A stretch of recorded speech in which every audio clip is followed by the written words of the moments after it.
The Polish Tatars, one of the best integrated minorities in Europe. They are settled in Poland since the 14th century. They look Polish, dress like the Poles, have Polish names, they drink, most of them don't practice their religion, most of them are anti-immigration. They are officially recognized by the government for their centuries-long services in the army, but still, some people don't accept them. So at what point one becomes assimilated enough?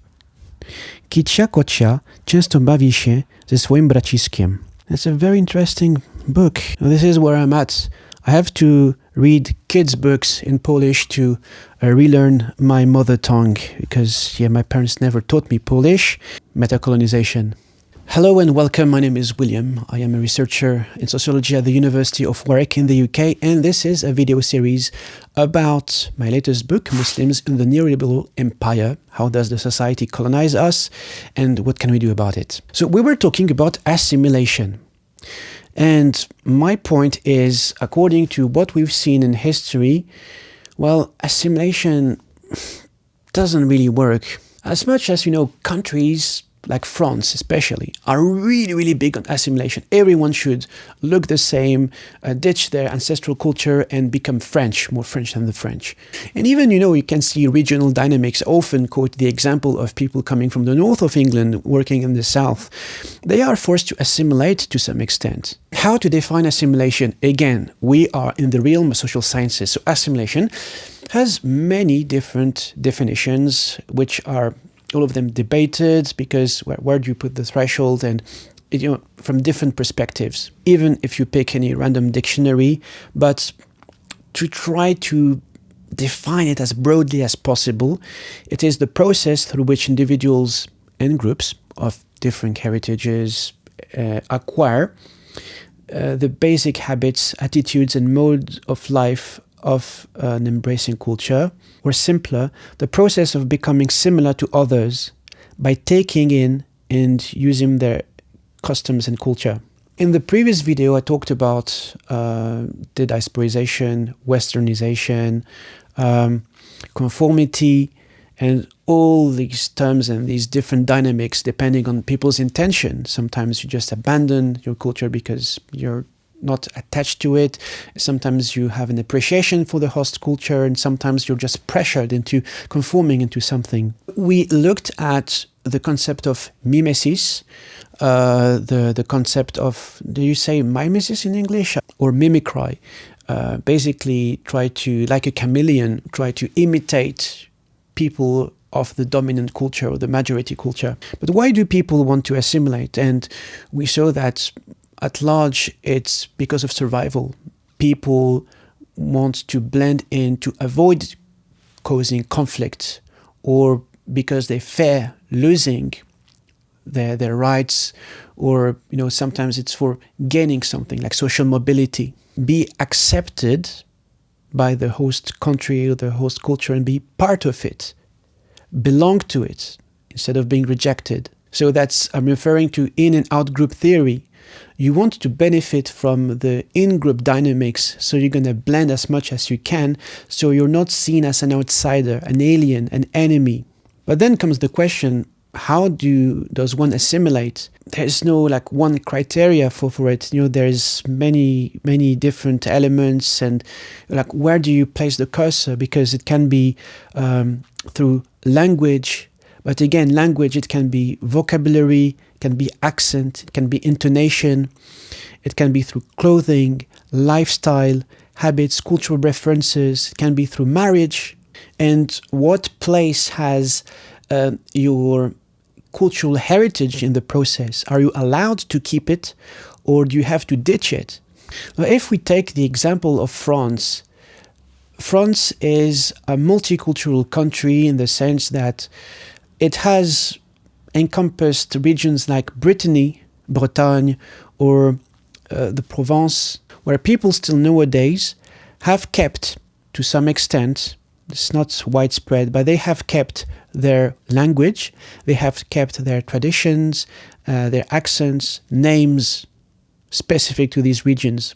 France consider these people assimilated, but only to some extent. Because if someone from Provence, from Marseille, for example, wants to move to Paris and work in the media, for example, or any other public-facing role, they're going to encounter problems. Why? Because of the accent.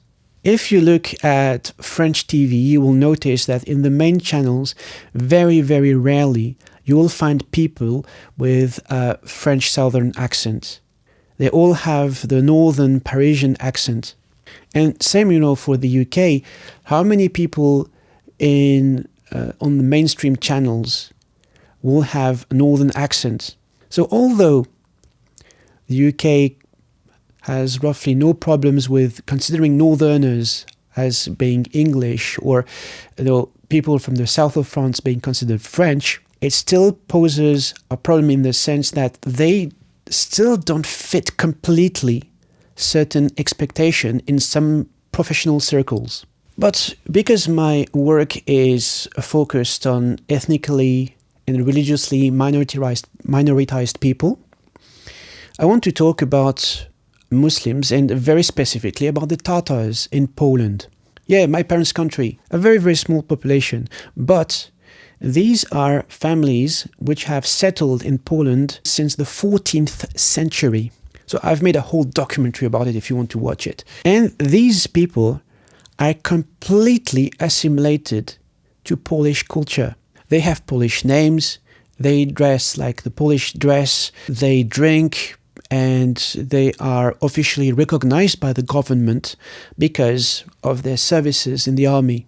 So if you go to the northeast of Poland, in cities like Białystok and surrounding villages, and you want to see the Tatars, you will notice that, especially for the elders, now it's changing, people would attend Friday sermons only 14 times a year.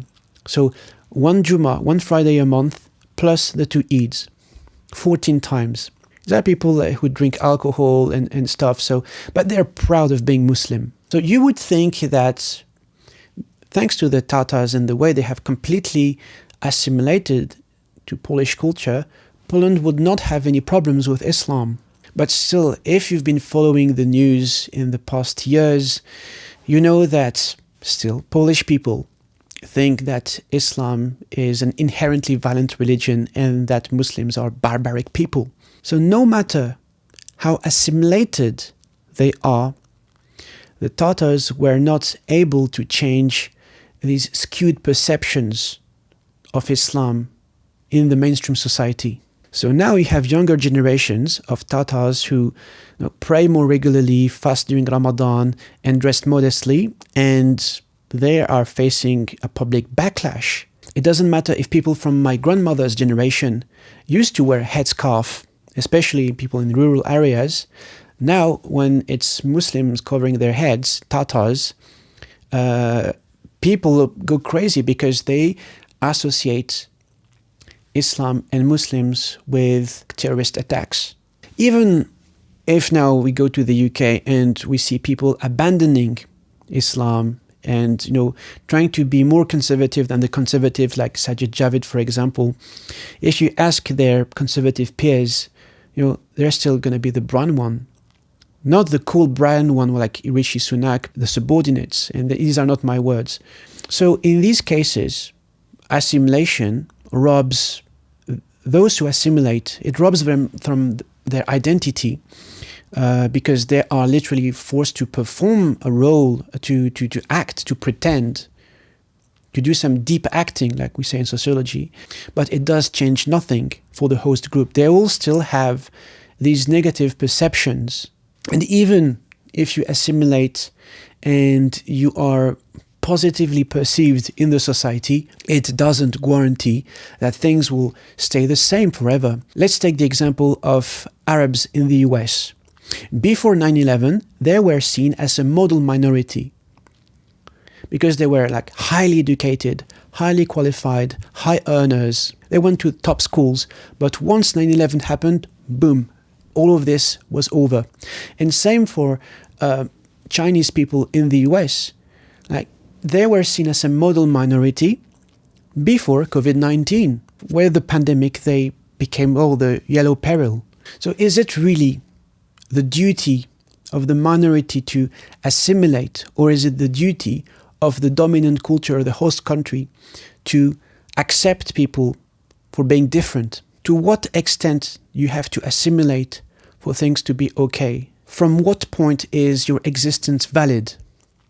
And when I think of the example of the Tatars in Poland, despite what they've done historically for Poland, you still have people who hate them just because they are Muslims, even if most of them do not practice the religion at all, just because they're different people. And another example, with Ukraine in Poland, since the beginning of the war, Poland has welcomed literally millions of Ukrainian refugees. Ethnically, Polish people and Ukrainians are very similar. Some people argue it's the same ethnicity. But still, even in my own family, we had lots of prejudices against Ukrainians, where my parents would say, they're barbaric people, they're uneducated, they're rude. And hey, we've got extended family in Ukraine, which leads me to think that, this in and out group theory thing does not necessarily follow any logic, but follow emotions and follow sentiments like nationalism. Because for most of them, countries are made of, nations are imagined community. I'm referring to the words of Benedict Anderson. There is a line people draw. This is the limit from which people belong, and below that people don't belong. But, it is a variable cursor.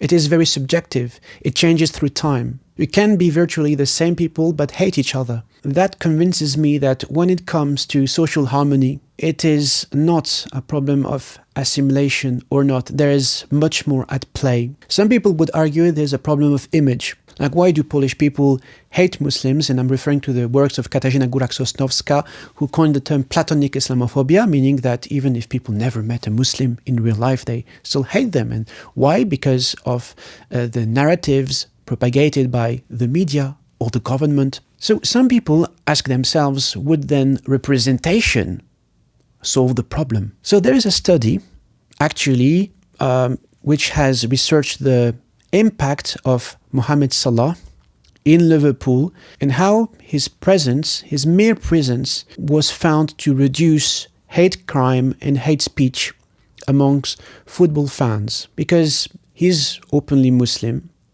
and he's been a very good player. The admiration people had for him had a real life impact when it comes to hate crime, racism in the area. But this study has limitations, because it would be amazing if it was replicable.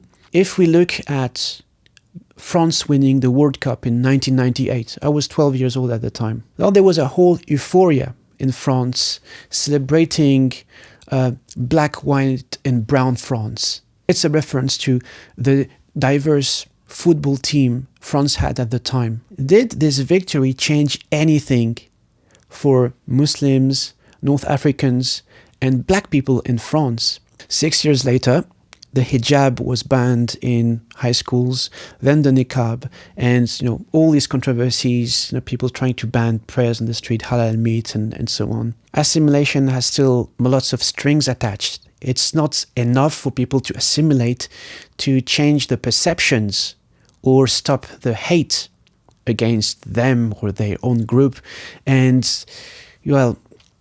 isolated figures, isolated events, sadly, it doesn't seem that they can change much, apart maybe for, in a certain time, in a certain space, but it doesn't change the workings, the functioning of the institutions, the structures in the society. So what if we imagine British Muslims taking the route of the Polish Tatars? Will that make racism and Islamophobia disappear?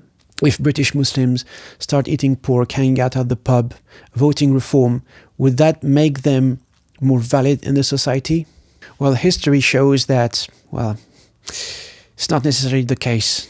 And is it actually about difference? Because you always hear about anecdotal reports of, people, hating on immigrants, people of color. But when they have neighbors part of these demographics, suddenly things become okay. And this is something I've observed in my previous research about, when people meet face to face, it makes a whole difference. Because if it was really about difference, if it was about ethnicity, if it was about religion, why are most Western governments perfectly fine with Saudi Arabia? Why people targeted by nationalist narratives are always the poor immigrants or the refugees, but never Saudi Arabia or other Gulf countries? So in my next video, I'll be talking about social control and how government and the state apparatus is actually not concerned about difference, ethnicity and religion, but more about how is it possible for us to prevent social unrest and what can we do about it. So we're gonna explore in the next video 2 strategies that have been employed in the UK and maybe a third one in France about how did the state apparatus try to silence Muslim and prevent social unrest, literally prevent, how it has evolved to use social engineering and literally social manipulation. And if you want to dig deeper into the topics I explore in the book, you can subscribe to my newsletter where I'll give updates about live events face-to-face in France, the UK and the US, but also I'll be organizing online reading groups where you will have access to some of the contents of the book and we'll have live discussions on Zoom around it. I hope this video was useful, and as always, take care of yourselves and each other.